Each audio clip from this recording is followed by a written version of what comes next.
ওই বিশ্বাসঘাতকের আর ফোন দিও না আব্বা। অয়ঙ্গ সবার লগে বিশ্বাসঘাতকতা করছে। অনেকের বন্ধু রাতুল। আপনি তো অনেকের সব সম্পত্তি বেমানি করে লিখে নিয়েছেন। হ্যাঁ, বেইমানি করেছি, কিন্তু অনেক আরো বড় বেইমান। আরে যাস না কেন, তুই যা। আরে তুই চইলা যা, তুই যা। তুই যাবি না। ওরে আমি আজকে মেঘলা। আসসালামু আলাইকুম বন্ধুরা।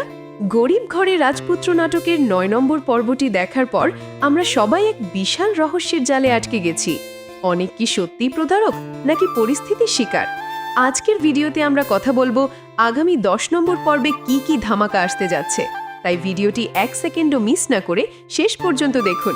তবে মূল ভিডিওতে যাওয়ার আগে আপনাদের কাছে ছোট্ট একটা রিকোয়েস্ট, আপনারা কে কোন জেলা থেকে আমাদের ভিডিওটি দেখছেন তা অবশ্যই কমেন্ট করে জানান। আর আপনি যদি আমাদের চ্যানেলের নতুন দর্শক হয়ে থাকেন তাহলে আমাদের চ্যানেলটি সাবস্ক্রাইব করে আমাদের সাথেই থাকুন। বন্ধুরা, গত পর্বে আমরা দেখেছি মেঘলা যখন বৃষ্টির বাসায় যায় তখন সে নিজের চোখে অনিককে বৃষ্টির স্বামী হিসেবে দেখে। মেঘলার কাছে অনিক এখন একজন চরম প্রতারক।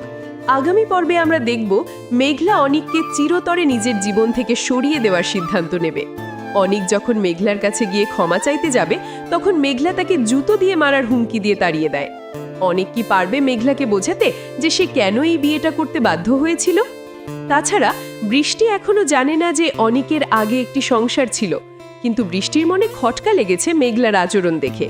আগামী পর্বে আমরা দেখব বৃষ্টি হয়তো রাতুলের মাধ্যমে সব জেনে যাবে।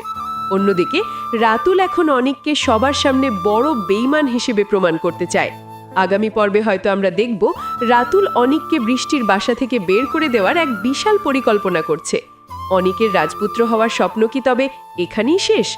বন্ধুরা, আপনাদের কি মনে হয়, অনিক কি বৃষ্টিকে সব সত্যি কথা বলে দেবে, নাকি মেঘলা আর অনিকের সম্পর্ক এখানেই শেষ হয়ে যাবে?